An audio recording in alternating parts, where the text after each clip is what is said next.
setelah menikah saya mulai sudah agak itu sudah tenang, ya tidak ada lagi ya, ini sudah bisa bekerja dengan baik, sudah tidak ada lagi gejolak, dan kita sudah mulai menemukan jati diri kita sebagai seorang mubalik. मैं तेरी तबलीग को जमीन के किनारों तक पहुंचाऊंगा. Bincang bersama Mubalik.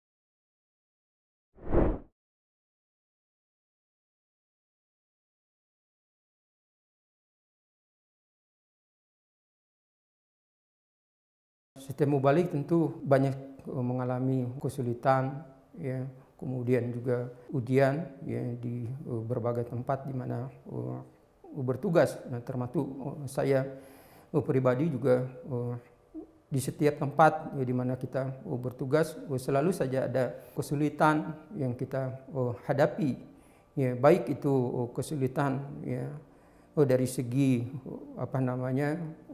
kehidupan secara pribadi, seperti tantangan ya, ekonomi, ya, apalagi ya, pada waktu ya, di masa kita ya, ini tentu sangat allowance Mubalik kan sangat kecil ya, waktu itu ya.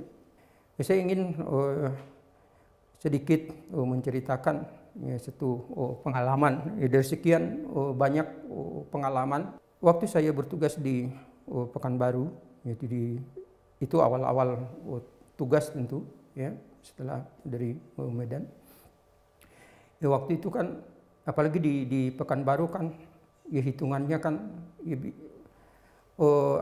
biaya hidup di sana ya cukup dibandingkan dengan daerah-daerah lain kan juga cukup lumayan ya, berat juga ya. Sementara ya coba bayangkan saja ya, allowance kita waktu itu hanya 300.000 ya, itu saya sudah berkeluarga.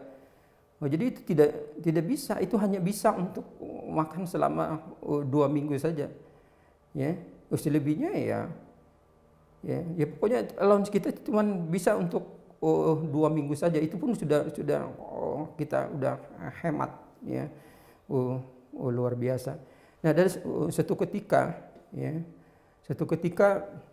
itu saya belum punya anak ya, awal-awal tugas ya, dengan istri ya, sudah tidak ada apa-apa ya, di rumah tidak ada lagi yang mau dimasak ya, semua sudah tidak ada lagi ya, minyak di kompor pun ya, dulu masih bukan pakai kompor gas seperti sekarang ya, tidak ada, semua sudah tidak ada.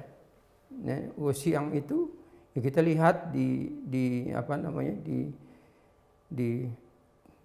Belangan, di Priok itu ya, tinggal ada sisa nasi. Nah, itulah ya, kita makan ya, siang itu kita makan sisa-sisa nasi pakai disiram pakai minyak jelantah, pakai garam ya. Nah, waktu itu ada uang di saku saya, tapi kan untuk bayar canda ya, kita sudah sisihkan ya, dari uang 300.000 itu kita sudah sisihkan untuk membayar canda ya.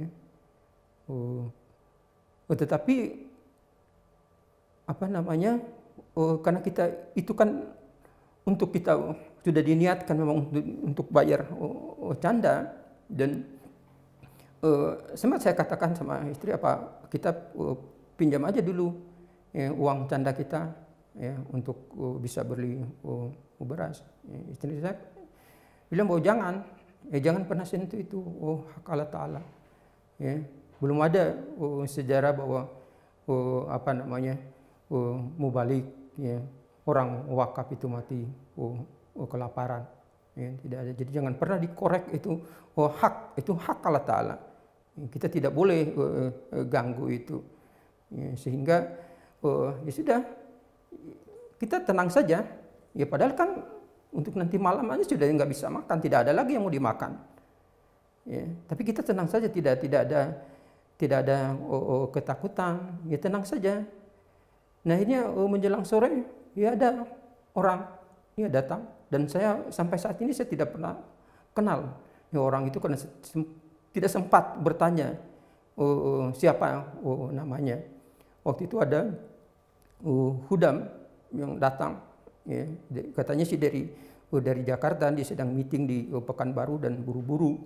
Ya, katanya sudah menjadi kebiasaan saya di mana saya berkunjung ke satu daerah, saya pertama kali saya menemui pemubalik dan saya memberi hadiah kepada pemubalik. Nah ini ada hadiah katanya dari saya untuk Bapak. Saya nggak sempat menanya siapa beliau, tapi beliau bilang beliau hudam dari Jakarta.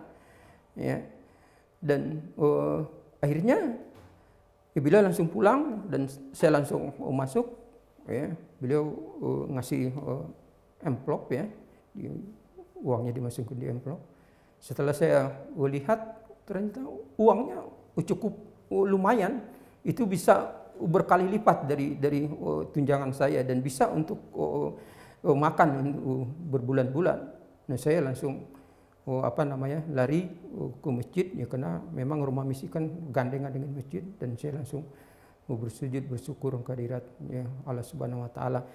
Nah ada juga satu pengalaman yang menarik, dan ini bagi saya ini juga merupakan tantangan, dan justru inilah yang saya banyak mengambil pelajaran dari peristiwa ini. Jadi kejadian ini, apa yang saya lalui, apa yang saya alami ini. Nah disitulah saya benar-benar merasakan bagaimana jati diri ruh daripada seorang mubalik. Waktu itu karena saya merasa ini sudah mau 4 tahun tugas di Pekanbaru, ya, pasti ya tidak akan lama lagi kita akan mutasi. Nah saya selalu berdoa, ya, saya sudah mulai selalu berdoa itu bahwa ya Allah, ya tugaskanlah saya di jemaat yang jauh lebih baik dari jemaat Pekanbaru, dan tugaskanlah, ya, tempatkanlah saya di jemaat yang benar-benar membutuhkan saya, yang membutuhkan kehadiran saya. Ya. Nah akhirnya suatu hari, ya, lupa Ismedi, ya, waktu itu beliau tugas di Salatiga kalau tidak salah. Beliau telepon saya, Pak Harun, saya dapat telepon, ya, dari Parung. Waktu itu dia telepon saya, Pak Kohar telepon. Saya tugas di Pekanbaru. Saya bilang, saya tugas di mana ya? Saya mutasi di mana? Saya tidak tahu. Coba tanya Pak Kohar. Ya ini saya telepon, ya, Pak Kohar waktu itu. Saya tugas di mana? Beliau katakan di Kulim. Ada kan jemaat Kulim? Saya nggak bisa ngomong lagi, nggak bisa jawab lagi saya ucapan Pak Kohar, nggak bisa lagi saya jawab. Saya langsung blank, saya langsung down saya. Waduh, tugas di Kulim itu kan jemaat yang ya tidak ada mubalik yang mau tugas di situ. Dulu pernah ada mubalik yang tugaskan sana, cuma 6 bulan saya lari, ya nggak tahan. Karena saya waktu saya bertugas di Pekanbaru, saya sering juga berkunjung di sana. Keadaannya sangat luar biasa. Jadi ya, memang satu kampung itu jemaat, tetapi seperti liar. Ya, liar. Jadi tidak bisa kita membedakan mana jemaat yang tidak. Ya, kehidupan luar biasa. Sehingga saya merasa, ini saya merasa seperti dibuang. Ya kok tugas di Kulim, kok apa nggak ada lagi tempat lain? Ya, kenapa mesti di Kulim? Misalnya waktu itu nggak bisa, hati saya ya, udah boleh timbul lagi. Saya nggak bisa, saya mau tugas, saya nggak akan mau tugas di situ. Nah akhirnya pada saya juga berpikir pada saya sudah berdoa sebelumnya, selalu berdoa ke hadirat Allah Ta'ala supaya saya ditugaskan di tempat di jemaat yang jauh lebih baik dari jemaat Pekanbaru. Di jemaat yang benar-benar membutuhkan kehadiran saya. Tapi kok kenapa di Kulim? Jadi seolah-olah kan kita berpikir bahwa doa kita tidak dikabulkan. Ya. Dan kita sempat berpikir bahwa kita ini seperti dibuang. Kenapa di Kulim? Akhirnya saya tulis surat. Saya tulis surat ke Pak Amir langsung waktu itu. Ya, ditujukan ke Pak Amir langsung. Ya, dalam saya mohon supaya jangan tugas di Kulim. Enggak apa-apa di hutan sekalipun, saya nggak siap, asal jangan di Kulim. ya dengan di situ. Ya, tetapi para tabligh ya, waktu itu Pak saya itu yang jawab itu ada 2 kali itu surat menyurat itu. Ya, karena memang saya membutuhkan, saya tidak akan mau itu. Akhirnya saya tulis surat sampai 2 kali dan akhirnya dapat jawaban dari Pak Rashid Talib bahwa kata beliau bahwa kamu kan prajurit, ya, masih maut. Ya tentara masih maut. Masa sebelum bertempur sudah KO duluan, ya sudah kalah duluan. Ya, jadi coba dulu lah katanya. Ya, ya bisa saja kan ini kan kata beliau bisa saja kami merubah itu. Tetapi kan harus minta persetujuan dari Hunjur. Sini dia menjadi keputusan Hunjur. Ya, dan kami khawatir ya keputusan nanti akan merugikan saudara. Nah itu jawaban dari Pak Rashid Tabligh. Kemudian istri saya bilang ya udah kita jalanin aja, kan kita nggak selamanya di situ. Akhirnya ya dengan berat hati ya kita juga akhirnya berangkat dan tugas di sana. Di situ baru kita merasakan pada akhirnya kita merasakan bahwa ternyata doa saya yang saya mohonkan kepada Allah itu dikabulkan oleh Allah Subhanahu wa taala. Dan bahkan saya katakan di bahasa bilang sengsara membawa nikmat. Ya, keadaan di sana sangat luar biasa. Kita tidak bisa membedakan mana jemaat dan tidak. Orang-orang di jemaat sana tidak salat. Ya bahkan jemaat pun ya, sebelumnya hanya keluarga mubalik aja sebelumnya yang salat. Ya. Tetapi dengan kita berusaha untuk memberikan tarbiyat kepada mereka ya, sehingga terjadi satu perubahan yang luar biasa ya, terjadi perubahan yang luar biasa dan tidak memerlukan waktu yang lama, tidak sampai waktu setahun sudah berubah luar biasa keadaan mereka yang tadi masjid kosong mulai ramai, dan tidak hanya secara rohani saja, ya, tetapi juga dari segi kehidupan dunia juga itu beriringan gitu. Jadi kita melihat dengan mata kepala sendiri bagaimana proses ya dari upaya-upaya kita, ya, rintihan doa-doa kita. Tetapi ya kan kita kerja keras dulu. Ya, baru akhirnya kita melihat hasil yang sangat luar biasa, bahwa jalsa pertama di Riau juga dilakukan di situ, KPA juga pertama dilakukan di tempat itu, dan tidak ada biaya dari PB, ya, kita biaya sendiri.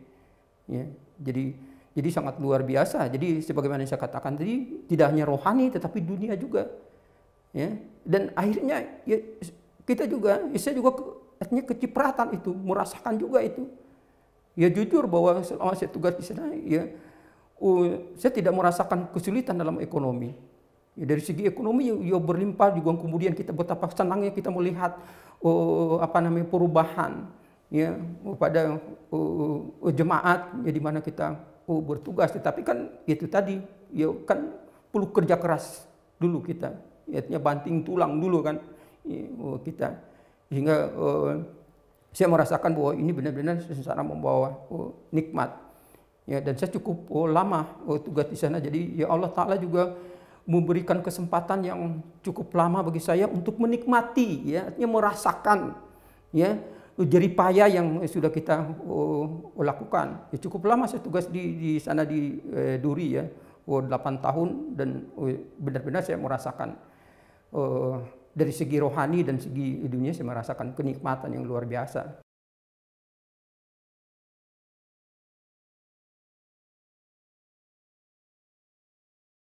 Waktu saya bertugas di Sulawesi Utara di Kota Mobagu, ya,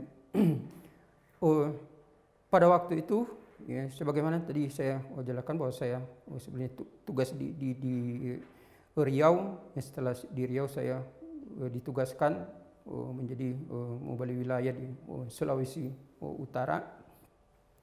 Nah, ada sebelumnya setiap mubalik yang tugas di daerah sana Ya, ini kan saya tugas di kampung halaman sendiri, ya, kita sudah ke daerah sendiri, ya. Setiap mubalik sebelumnya yang tugas di sana itu selalu diusir, ya. Diusir. Jadi banyak penentangan di sana dan sehingga kegiatan-kegiatan di dalam jemaat itu vakum, tidak ada kegiatan. Jadi kita hanya bisa salat saja, tidak ada kegiatan, tidak boleh ada kegiatan-kegiatan lain, ya, apalagi jalsa, ya, tidak bisa kita adakan di tempat, ya, kita harus sembunyi-sembunyi, ya, cari hotel, ya, kemudian kita mengadakan jalsa, ya, secara sembunyi-sembunyi, karena memang kita di situ artinya dibatasi oleh pemerintah setempat, ya, kita hanya tidak boleh melakukan kegiatan apapun, ya, pengajian juga tidak ada, ya, hanya boleh salat, ya, salat saja, ya, selain itu tidak boleh. Nah, ya, karena saya putra daerah, ya, orang sana, ya, sebagaimana tadi saya katakan tadi bahwa mubalik sebelumnya, dan saya termasuk mubalik wilayah yang ketiga tugas di sana, semuanya itu diusir, dan ternyata juga penentang di sana itu kan keluarga besar saya, ya. Jadi saya ditugaskan di sana, saya ditugaskan di sana, kemudian waktu itu sempat itu ditanya oleh orang-orang gair, ini mubaliknya pindah ya? Siapa? Iya katanya pindah. Siapa penggantinya? Mereka tidak menyebut nama, hanya menyebut marga. Itu penggantinya Moko Ago. Langsung terdiam mereka. Ya. Kemudian saya ketemu dengan anggota DPR, ya, dari PKB, ya. Waktu kita ke rumahnya, dan begitu melihat, ya, tahu bahwa nama saya begitu melihat nama saya itu Moko Ago, bilang langsung, waduh, bagaimana katanya mau diusir yang punya daerah, ya, karena memiliki marga, ya, mungkin kalau di daerah lain kalau Moko Ago kan tidak ada arti apa-apa, ya, tapi kalau di tanah, ya, dengan melihat marga itu, gimana katanya mau diusir ini yang punya punya daerah. Kemudian tentu rapta, ya, saya mulai melakukan rapta, ya. Dan di sana cukup ada kemudahan, ya, kalau kita rapta, ya, untuk bisa bertemu, ya, bisa berinteraksi, ya, komunikasi dengan pejabat-pejabat, ya, mudah saja di sana. Yang penting kita rajin saja datang ke pesta. Di sana kan di Sulawesi Utara kan gila pesta, ya, sampai setiap minggu bahkan beberapa kali itu pesta, dan semua pejabat itu mulai dari gubernur, bupati, wali kota itu selalu hadir, ya. Kita selalu hadir, sehingga ya, kita selalu bertemu dengan pejabat-pejabat, dan alhamdulillah kita selalu juga ditempatkan, ya, sejajar dengan pejabat. Kita selalu di ring satu, di paling depan, ya, sehingga kita selalu berkomunikasi dengan mereka. Kemudian pada waktu itu juga kepala kantor Kementerian Agama juga sama, satu marga dengan saya, Moko Ago. Saya juga rapta, ya, silaturahmi ke kantor beliau, dan juga termasuk juga di kelurahan. Di situ kan juga ada om saya, dan bahkan itu om saya itu yang dulu menjadi provokator di sana, yang minta tanda tangan, ya, untuk pengusiran mubalik. Dan begitu saya sampai di sana, beliau yang saya suruh, ya, untuk mengurus KTP saya sampai selesai, dan beliau antar di di rumah misi. Ya, benar kata bahwa rapta itu begitu masif dilakukan dengan para pejabat, sehingga semua menjadi cair. Kita bisa kenal, ya, dengan kita bisa dekat dengan semua pejabat, dengan mulai dari wali kota seterusnya kita kenal, dan pada akhirnya kita bisa melakukan kegiatan lagi seperti biasa. Kita bisa jalsa dilakukan di sana, bahkan waktu saya di sana jalsa juga dihadiri oleh wali kota waktu itu. Bahkan waktu itu beliau di Jakarta, sempat saya telepon supaya beliau bisa hadir.